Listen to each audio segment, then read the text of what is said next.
Olá!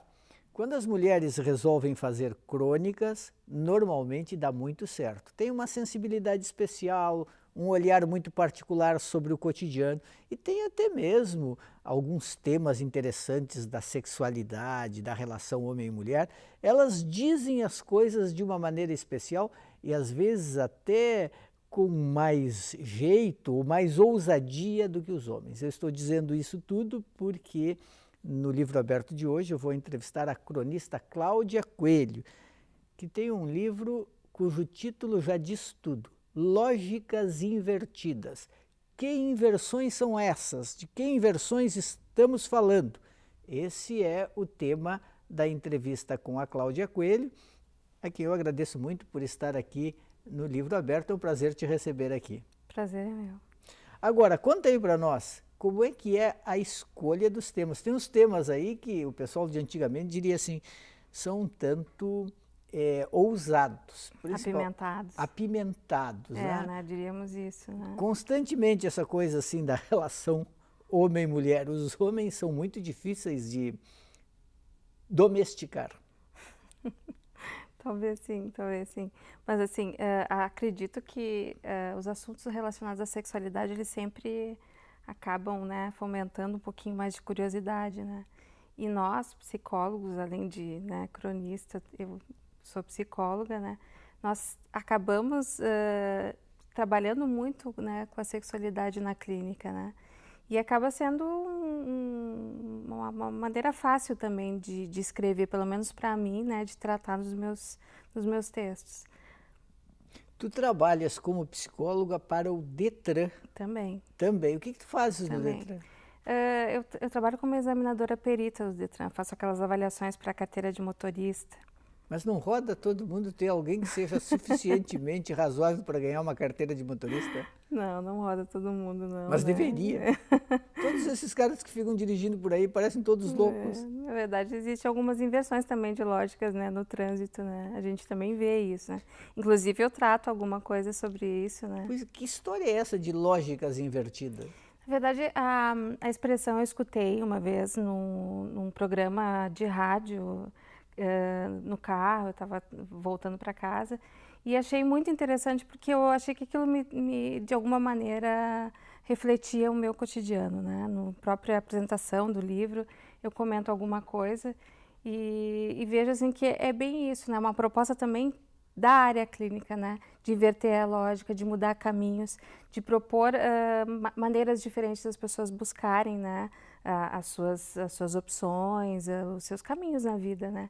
Então eu na verdade me identifiquei com aquela expressão dita por uma pessoa da política, né? Ela dizia que nós deveríamos inverter a nossa lógica e eu achei que aquilo ali eu já fazia há muito tempo, né? Tanto na minha vida, porque eu acho que o livro também me descreve, né? Assim como na proposta com o paciente, com as pessoas que eu atendo. Esse negócio de lógica invertida tem a ver com aquela história de que quando tu eras adolescente, tu não ficavas esperando que os rapazes viessem te convidar para dançar, tu escolhias, ia lá e, como se dizia antigamente, tirava o cara para dançar. Para dançar. E geralmente eles não recusavam, né? Talvez porque se assustassem com aquela lógica que estava se invertendo naquele momento. Né? Então acaba sendo uma brincadeira também, né? Isso, né? A gente poder também traçar uma história e quando a gente escreve a gente acaba fazendo isso, né? Desenhando recontando a própria história, né? E eu comecei a perceber que isso tudo tinha a ver com meu passado também, né?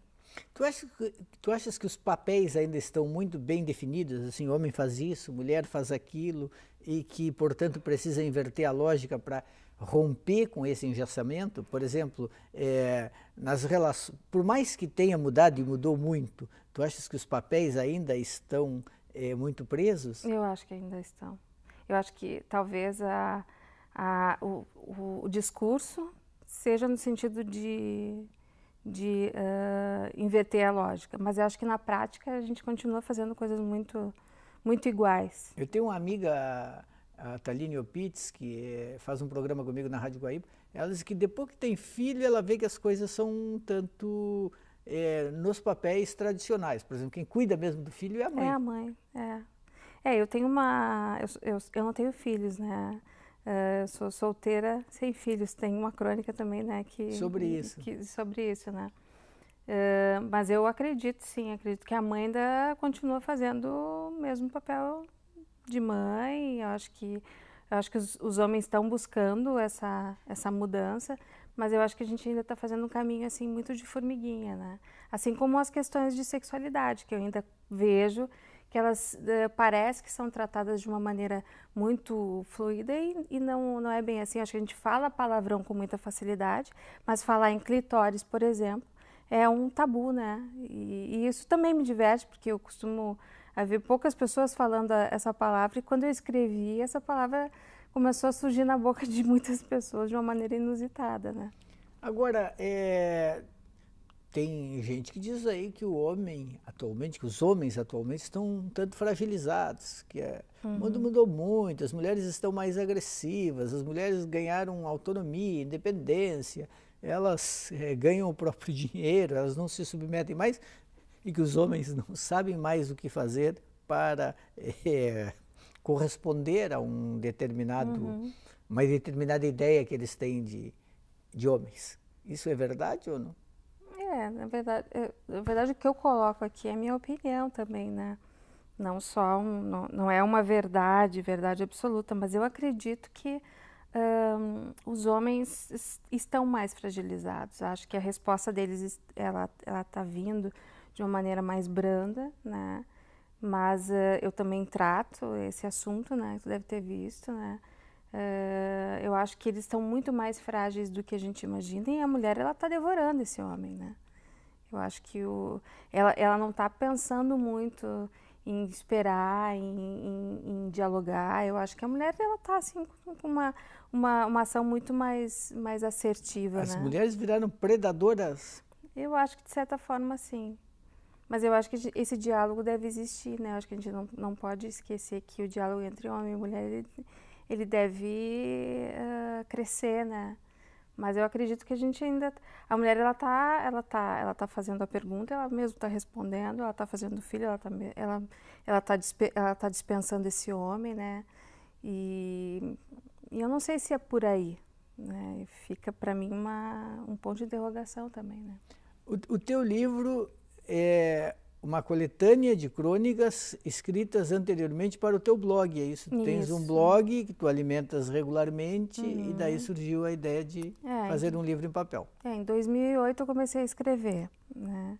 Assim, um pouquinho tímida, né? Até que um dia alguém me disse, gostei da tua crônica. Eu nem sabia que eu estava escrevendo crônica, porque não é o meu meio, né? E eu digo, fui estudar para ver se realmente era uma crônica. Realmente eu estou escrevendo crônicas, né? E comecei a escrever, me autoimpus uma escrita de pelo menos uma crônica por mês, mas assim, com aquele cuidado e tudo mais, né?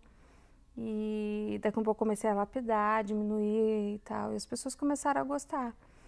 Até que um dia uma paciente que é professora da Ritter, ela me disse, olha, o pessoal tô usando teus textos e o pessoal tá perguntando se tu não tem livro.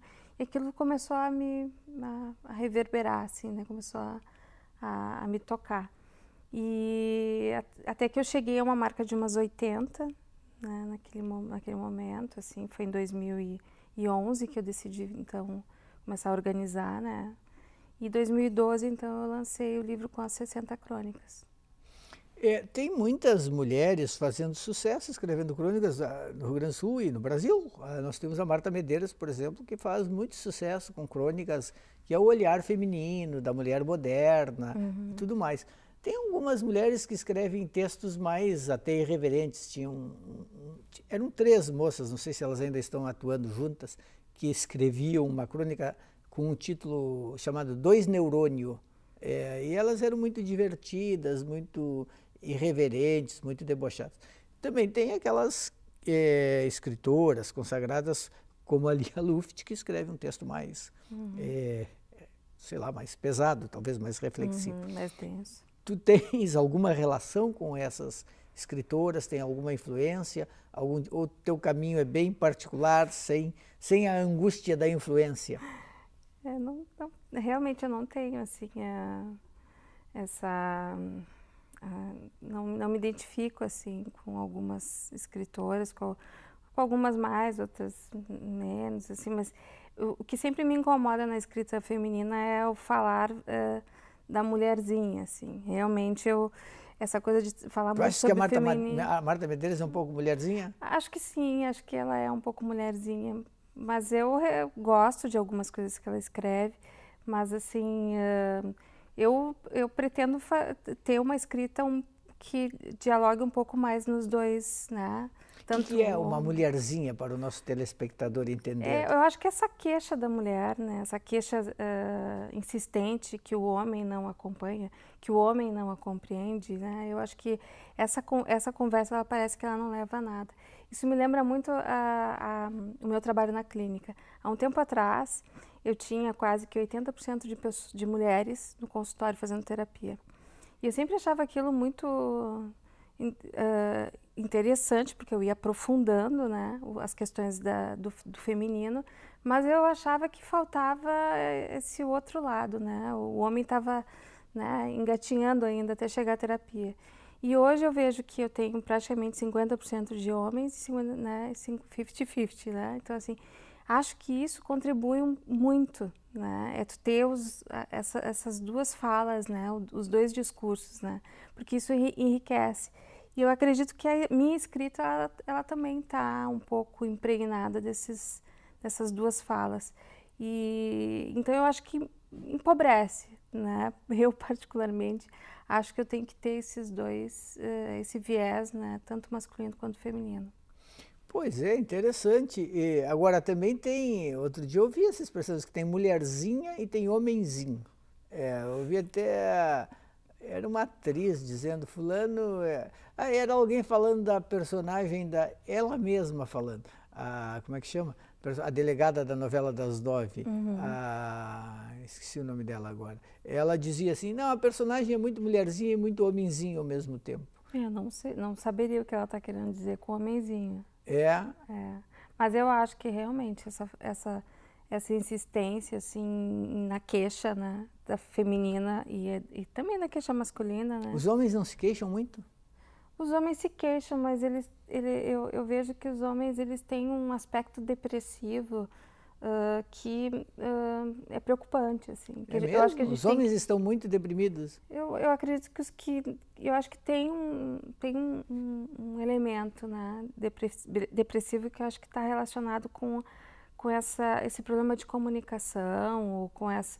Eu vejo o homem muito olhando a mulher, né, como um espectador mesmo e vendo ela atuar muito, né? Eu acho que o homem não está interagindo tanto quanto poderia interagir.